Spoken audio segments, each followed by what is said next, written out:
नमस्कार, बहुत बहुत स्वागत है आपका मेरे YouTube चैनल में। भादों का महीना बहुत सारे व्रत और त्योहार लेकर आता है, जैसे श्री कृष्ण जन्माष्टमी, हरतालिका, गणेश चतुर्थी, ऋषि पंचमी, राधा अष्टमी, अनंत चतुर्दशी। बहुत सारे त्योहार इस महीने में पड़ते हैं। आज हम बात करेंगे ऋषि पंचमी के बारे में। ऋषि पंचमी क्यों मनाई जाती है, इसका क्या महत्व है, इसमें किन की पूजा की जाती है, किन किन को ये व्रत रखना चाहिए, इसकी विधि क्या है और इसका महत्व क्या है, इसके बारे में पूरी डिटेल से बात करेंगे। इसलिए वीडियो को अंत तक देखें, अंत तक हमारे साथ बने रहें। ऋषि पंचमी का त्योहार भादो मास की शुक्ल पक्ष की पंचमी को पड़ता है। ये गणेश चतुर्थी के दूसरे दिन मनाया जाता है।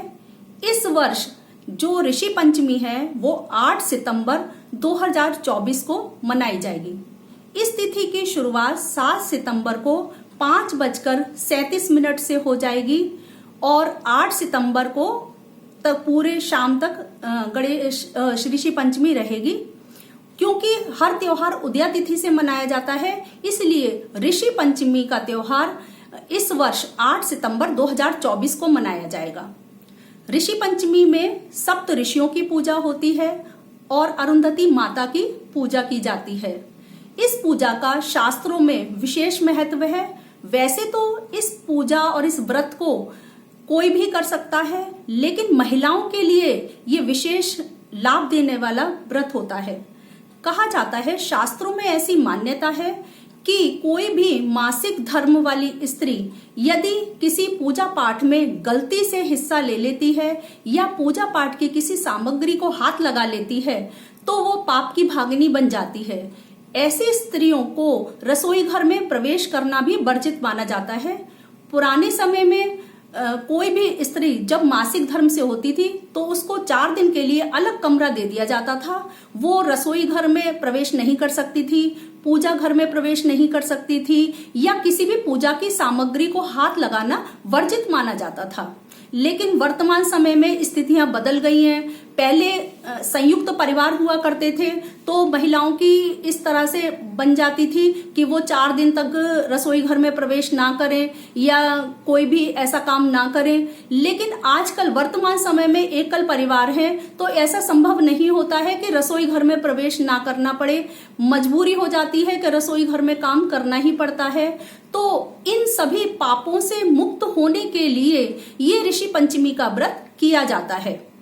तो महिलाओं के लिए इसीलिए ये बहुत लाभकारी व्रत है, महिलाओं को करना चाहिए।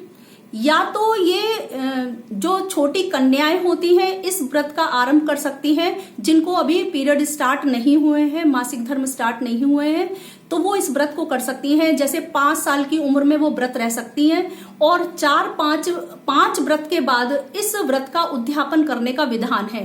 5 या 7 व्रत के बाद इसका उद्यापन कर सकते हैं। यदि किसी रीजन से, किसी कारणवश अगर वो अपने 5 व्रत पूरे नहीं कर पाती हैं और उससे पहले उनको मासिक धर्म आ जाता है किसी कन्या को, तो वो जो अपना उद्यापन है तब जब वो बड़ी हो जाए और उनका मासिक धर्म बंद हो जाए तब इसका उद्यापन कर सकती हैं। या फिर ऐसी महिलाएं इस व्रत को रख सकती हैं जो बड़ी एज की हैं और जिनका मासिक धर्म बंद हो गया है, वो इस व्रत को कर सकती हैं।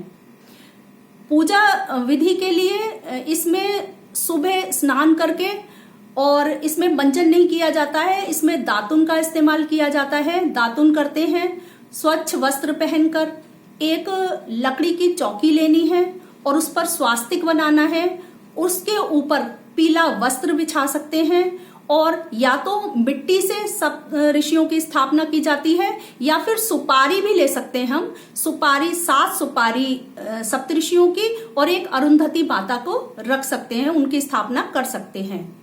उसके बाद अरुंधति माता को रोली का टीका लगाया जाता है और सप्त ऋषियों को पीला चंदन लगाया जाता है। इसके बाद पुष्प अर्पण कर सकते हैं। इसमें एक खास बात और है कि इसमें हम हल से जुती किसी चीज को भी ना तो उसका प्रसाद लगा सकते हैं, ना ही हम उसे ग्रहण कर सकते हैं। किसी भी हल से जुती चीजों को खाना वर्जित माना जाता है। तो ऐसे में केले और सेब का सेवन करना चाहिए, उसी का प्रसाद लगाना चाहिए। पंचामृत बनाया जाता है तो उसमें चीनी का नहीं वर्जित माना जाता है, चीनी नहीं डालनी चाहिए, शहद डाला जाता है उसे मीठा करने के लिए। तो इसी को प्रसाद में रखते हैं और इसी को ग्रहण करना होता है। जो पूजा का शुभ समय है वो 11:03 से लेकर दोपहर 1:34 का बहुत ही शुभ मुहूर्त है। इस समय में की गई पूजा विशेष लाभ देगी। ऐसा पूरे विधि विधान से शाम तक करें, घी का दीपक जलाएं और उनकी ऋषि पंचमी की कथा करें, उनकी आरती करें, अरुंधति माता को लाल कलर की चुनरी उड़ाएं और वस्त्र के रूप में जो हमने ऋषि की स्थापना की है, जिन 7 ऋषियों की, उनको कलावा भी अर्पण कर सकते हैं। जिन 7 ऋषियों की पूजा की जाती है उनमें है कश्यप ऋषि, अत्रि ऋषि, वशिष्ठ, भारद्वाज, विश्वामित्र, जमदग्नि और गौतम ऋषि। इन 7 ऋषियों की पूजा की जाती है और अरुंधति माता की पूजा की जाती है। इस व्रत को पूरे विधि विधान से शाम तक, हमें रात तक पूरा करना है। इस व्रत को जो खोलना है वो हमें दूसरे दिन सूर्योदय के समय सूर्य को, भगवान को अर्घ देकर और इस व्रत को खोला जाता है, इस व्रत का पारण किया जाता है।